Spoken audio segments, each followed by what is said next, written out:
അയർലൻഡിൽ ഞാൻ രാവിലെ ഡ്യൂട്ടിക്ക് പോകുമായിരുന്നു. അതായത് ഒക്ടോബർ 9 ഏകദേശം രാവിലെ ഒരു 7:30 സമയം. എൻ്റെ ഹസ്ബൻഡാണ് ഡ്രൈവ് ചെയ്തുകൊണ്ടിരുന്നത്. അവിടെ ഒരു വലിയൊരു വളവുണ്ടായിരുന്നു. അപ്പം ഞങ്ങളുടെ വണ്ടി ഇങ്ങനെ പോകുവാണ്. പെട്ടെന്ന് ഞങ്ങളുടെ ഓപ്പോസിറ്റ് ഒരു വലിയ ബസ് വരുന്നുണ്ടായിരുന്നു. അതിന് തൊട്ട് പുറകെ ഒരു വൈറ്റ് കളറുള്ളൊരു വാനും. വളരെ പെട്ടെന്ന് ഒട്ടും പ്രതീക്ഷിക്കാതെ ആ വൈറ്റ് കളറുള്ള വാൻ ഇങ്ങനെ ഓവർടേക്ക് കയറി വന്നു. വഴി വളരെ വീതി കുറഞ്ഞതായതുകൊണ്ട് ഞങ്ങളുടെ വണ്ടിക്കത് അതിലൂടെ പാസ് ചെയ്യാനുള്ള സ്പേസ് ഇല്ലാത്തതുകൊണ്ട് എൻ്റെ ഹസ്ബൻഡ് വണ്ടി സൈഡിലേക്ക് പതുക്കെ ഡൈവേർട്ട് ചെയ്തു. അത് രാവിലെ നല്ല മഞ്ഞുള്ള സമയമാണ്. പെട്ടെന്ന് പുള്ളയിലേക്ക് വണ്ടി നേരെ കയറി സ്ലിപ്പായി. വണ്ടിയുടെ ബാലൻസ് തെറ്റി. കുറേ ദൂരം വണ്ടി കൺട്രോൾ ഇല്ലാതെ എൻ്റെ ഏട്ടയുടെ കയ്യിൽ നിന്ന് വണ്ടിയുടെ കൺട്രോൾ പോയി. അങ്ങോട്ടും ഇങ്ങോട്ടും ഡൈവേർട്ട് ചെയ്ത് കുറേ അങ്ങ് പോയി ഒരു വലിയ പോസ്റ്റിൽ വണ്ടി ഇടിച്ച് മറിയുകയാണ് ചെയ്തത്. ആ സമയം അമ്മ മാതാവിൻ്റെ വലിയൊരു കൃപയെന്ന് പറയുന്നത് കറക്റ്റ് വണ്ടി ഇടിച്ച് മറിഞ്ഞത് എൻ്റെ ചേട്ടായിയുടെ സൈഡിലേക്കാണ്. അതെൻ്റെ സൈഡിലേക്കാണ് മറിഞ്ഞിരുന്നെങ്കിൽ ആ സമയത്ത് എനിക്ക് എൻ്റെ കുഞ്ഞാവിക്കും മാരകമായി എന്തെങ്കിലും അപകടം സംഭവിച്ചേനെ. ഒരു പക്ഷെ ഞാനും കുഞ്ഞാവി ഇവിടെ കാണുക പോലും ഇല്ലായിരുന്നു. ആ പോസ്റ്റിൻ്റെ തൊട്ടപ്പുറത്തെന്ന് പറയുന്നത് വലിയൊരു കണ്ടമായിരുന്നു. അമ്മ മാതാവ് തന്നെയാണ് തീർച്ചയായും ആ വണ്ടിയെ കറക്റ്റ് ആ പോസ്റ്റിൽ ഇടിച്ച് വണ്ടി പെട്ടെന്ന് നിന്നു. ഏകദേശം ഒരു 2 മിനിറ്റോളം ഞങ്ങൾ ആ വണ്ടിയുടെ അകത്ത് കിടന്നു. ഞങ്ങൾക്ക് കേൾക്കാം റോഡിലൂടെ അങ്ങോളം ഇങ്ങോളം വണ്ടികൾ പാസ് ചെയ്ത് പോകുന്നുണ്ട്. ഞാൻ നോക്കുമ്പോൾ വണ്ടി വലിയൊരു സൗണ്ടോടെ വണ്ടി ഇടിച്ചു മറിഞ്ഞു. ഞാൻ നോക്കുമ്പോൾ ചേട്ടായി സ്റ്റിയറിങ്ങിൽ ഇങ്ങനെ കമന്ന് കിടക്കോ, അനക്കമില്ല. അപ്പം ഞാൻ ഓർത്ത് ദൈവമേ ഞാൻ മരിച്ചു പോയോ, എന്നാ ചെയ്യുന്നത് എനിക്കറിയത്തില്ല. അപ്പം ഞാൻ ചേട്ടായിനോട് ചേട്ടായി നമ്മൾ മരിച്ചു പോയോ എന്ന് ചോദിച്ചു. അപ്പം എന്നോട് ചേട്ടായി പറഞ്ഞു, കൊച്ചേ നമുക്കൊന്നും പറ്റിയില്ല, നീ പേടിക്കണ്ടെന്ന് പറഞ്ഞു. പെട്ടെന്ന് ഓയിൽ ലീക്കാകുന്നൊരു സ്മെല്ല് എനിക്ക് വന്നു. അപ്പോൾ തന്നെ പെട്ടെന്ന് എൻ്റെ മനസ്സിലേക്ക് വന്നത്, മാതാവേ ഇപ്പോൾ വണ്ടി കത്താൻ പോവാണോ, ഞങ്ങൾ ഉറപ്പായിട്ടും മരിച്ചു പോകും, ഞങ്ങൾ എന്നാ ചെയ്യണം. വണ്ടി ഇതുപോലെ ഇടിച്ചു മറിഞ്ഞുകൊണ്ട് എയർ ബാഗ് ഫുള്ളായിട്ട് ഓപ്പണായി ഞങ്ങളുടെ നേരെ ഒന്ന് ഹിറ്റ് ചെയ്തു. സീറ്റ് ബെൽറ്റ് കണ്ടമാനം ടൈറ്റായി. ഞങ്ങൾക്ക് അവിടെ നിന്ന് അനങ്ങാൻ പോലും മേല. ഭയങ്കരമായിട്ട് ശ്വാസം മുട്ടുന്നുണ്ട്. എനിക്ക് അതിലേറെ പേടിയാകുന്നുണ്ട്. ആരും സഹായിക്കാനില്ല, ഒരു വണ്ടി പോലും നിർത്തുന്ന പോലും ഇല്ല.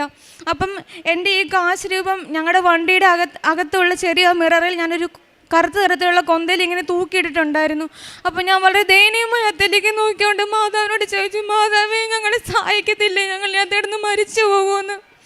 അപ്പോഴത്തേനും ചേട്ടായി പെട്ടെന്ന് എന്തോ ധൈര്യം സംഭരിച്ച് ഒരു തരത്തിൽ എൻ്റെ സീറ്റ് ബെൽറ്റ് ഊരിയിട്ട് പതുക്കെ കാറിൻ്റെ ആ സൈഡിലുള്ള വിൻഡോ ഓപ്പൺ ആക്കി. ഞങ്ങൾ പുറത്തേക്ക് നോക്കുന്നത് കണ്ടിട്ടും അങ്ങോളം ഇങ്ങോളം വണ്ടി പാസ് ചെയ്തു പോകുന്നുണ്ട്, ആരും നിൽക്കുന്നില്ല. ഞാൻ മാതാവിനെ പിന്നെയും കരഞ്ഞു വിളിച്ചു, അമ്മേ ഞങ്ങളെ സഹായിക്കണേ എന്ന് പറഞ്ഞു.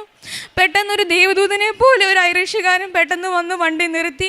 അയാൾ ഓടി വന്നു. അപ്പോൾ ചേട്ടായി വണ്ടിയിൽ നിന്ന് വിളിച്ചു പറഞ്ഞു, എൻ്റെ കൊച്ച് 3 മാസം പ്രഗ്നൻ്റ് ആണ്, പെട്ടെന്നൊന്ന് പുറത്തെടുക്കാമെന്ന് ചോദിച്ചു. അങ്ങനെ ചേട്ടായി ആ പുള്ളിയും കൂടെ ഞങ്ങൾ രണ്ടുപേരെയും സേഫായിട്ട് പുറത്തേക്ക് എത്തിച്ചു. അവർ തന്നെ അവിടുത്തെ പോലീസിനെ പറഞ്ഞ് ഗാർഡാനെ ഇൻഫോം ചെയ്തു, ആംബുലൻസിനെ ഇൻഫോം ചെയ്തു. എല്ലാവരും ഒരു 30 മിനിറ്റിനുള്ളിൽ തന്നെ എല്ലാവരും പെട്ടെന്നെത്തി. വണ്ടിയുടെ പുറത്തെത്തിയിട്ടും എനിക്ക് ആക്സിഡൻറ്റ് നടന്ന ആ ഒരു ഷോക്ക് അല്ലാതെ വേറെ ഒരു പോറൽ പോലും ഉണ്ടായിരുന്നില്ല. ഞാൻ ഒന്ന് കരഞ്ഞത് പോലും ഇല്ല. എനിക്കറിയില്ല, മാതാവ് എനിക്ക് വലിയൊരു ധൈര്യമാണ് തന്നത്. എൻ്റെ ചേട്ടായിക്ക് ഒരു തെല്ല് പോലും ടെൻഷൻ ഇല്ലായിരുന്നു. ഞങ്ങൾ അവിടുത്തെ ഗാർഡയോട് നടന്ന കാര്യങ്ങളെല്ലാം പറഞ്ഞു. ഞങ്ങളുടെ കയ്യിൽ ഒരു ഫോൾട്ടും ഇല്ലയെന്നും പറഞ്ഞു. പ്രശ്നം എന്താണെന്ന് വെച്ചാൽ ഈ ആക്സിഡൻറ്റ് നടന്ന സമയത്ത് എൻ്റെ ചേട്ടായിക്ക് അവിടുത്തെ ലേണേഴ്സ് പെർമിറ്റ് മാത്രമേ ഉള്ളായിരുന്നു. ഫുൾ ലൈസൻസിന് അപ്ലൈ ചെയ്തിട്ടുള്ള സമയമായിരുന്നു. അപ്പം ഇത് ഭയങ്കര ഇഷ്യൂ ആകുമോ, എന്തെങ്കിലും കേസ് ആകുമോ എന്നൊക്കെ ഓർത്തപ്പോൾ എനിക്ക് ഭയങ്കരമായിട്ടും ടെൻഷൻ വരാൻ തോന്നി. ഞങ്ങളെല്ലാവരും ഭയങ്കരമായിട്ടും പേടിപ്പിച്ചു. അതിനുശേഷം നിങ്ങൾക്ക് ഇൻഷുറൻസ് കിട്ടത്തില്ല, കേസാകും, അങ്ങനെയാകും എന്നൊക്കെ. പക്ഷേ ഞങ്ങൾ കറക്റ്റായിട്ട് പ്രാർത്ഥിച്ചു, നിരന്തരമായി പ്രാർത്ഥിച്ചു. മാതാവിൻ്റെ വലിയൊരു സംരക്ഷണം ഉണ്ടായിരുന്നു. ആക്സിഡൻറ്റിന് ശേഷം പെട്ടെന്ന് ആംബുലൻസ് എത്തി, എന്നെ ഹോസ്പിറ്റലിലേക്ക് ട്രാൻസ്ഫർ ചെയ്തു. വാവ 3 മാസം ആയിരിക്കുന്ന അവസ്ഥ. എല്ലാം സ്കാൻ ചെയ്തു, ഒരു പോറൽ പോലും ഉണ്ടായിരുന്നില്ല. എല്ലാവർക്കും വളരെ അത്ഭുതമായിരുന്നു. എക്സ്റേ എടുത്തു, USG എടുത്തു, ഒരു പോറൽ പോലും ഇല്ലാതെ ഇതിൽ നിന്ന് എങ്ങനെയാണ് ഇവർ രക്ഷപ്പെട്ടത്? അപ്പോൾ അവിടുത്തെ എമർജൻസിയിലെ ഡോക്ടർമാരെല്ലാം പറഞ്ഞു, നിൻ്റെ ബേബി വളരെ മിറാക്കിൾ ബേബിയാണെന്ന് ഞങ്ങളോട് പറഞ്ഞു. ഒരു പ്രശ്നമില്ലാതെയാണ് അത്രയും വലിയൊരു ആക്സിഡൻറ്റിൽ നിന്നും അമ്മ മാതാവും ഈശോപ്പായും ഞങ്ങളെ എല്ലാവരെയും രക്ഷിച്ചത്. അതിന് ഈശോപ്പായ്ക്കും അമ്മ മാതാവിനും കോടാനുകോടി നന്ദി പറഞ്ഞു. അതിൻ്റെ ആ ഒരു ഫോട്ടോ നിങ്ങളെ ഞാൻ ഷെയർ ചെയ്യുന്നതാണ്. ഇതിൽ നിങ്ങൾക്ക് കാണാൻ പറ്റും, ഒരു വലിയ പോസ്റ്റിലേക്കാണ് വണ്ടി ഹിറ്റ് ചെയ്ത് മറിഞ്ഞേക്കുന്നത്. കംപ്ലീറ്റ് ലോസായി. 2 സൈഡിലെ എയർ ബാഗ് ഫുള്ള് പൊട്ടിയായിരുന്നു. ടോട്ടൽ വണ്ടി ലോസ് ആയിരുന്നു. ഈ വണ്ടി കിടക്കുന്നത് കണ്ട ഞങ്ങളിപ്പം ഇന്ന് ജീവനോടെ ഉണ്ടെന്ന് ആർക്കും വിശ്വസിക്കാൻ പറ്റത്തില്ല. അതുപോലെ വലിയൊരു അപകടത്തിൽ നിന്നാണ് ഈശോയും മാതാവും ഞങ്ങളെ കൈ പിടിച്ചുയർത്തിയത്. ഈശോയ്ക്കും അമ്മ മാതാവിനും എൻ്റെ കുടുംബത്തിൻ്റെയും കോടാനുകോടി നന്ദി അർപ്പിക്കുന്നു.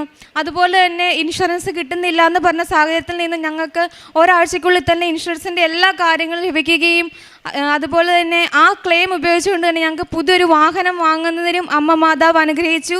ഞങ്ങളുടെ പുതിയ കാറിൻ്റെ കളറും അമ്മ മാതാവിൻ്റെ ഈ ബ്ലൂ കളറുള്ള ഒരു കാർ തന്നെ തന്നാണ് അമ്മ മാതാവ് അനുഗ്രഹിച്ചത്. ഈശോ അപ്പായിക്കും അമ്മ മാതാവിനും കോടാനുകോടി നന്ദി അർപ്പിക്കുന്നു.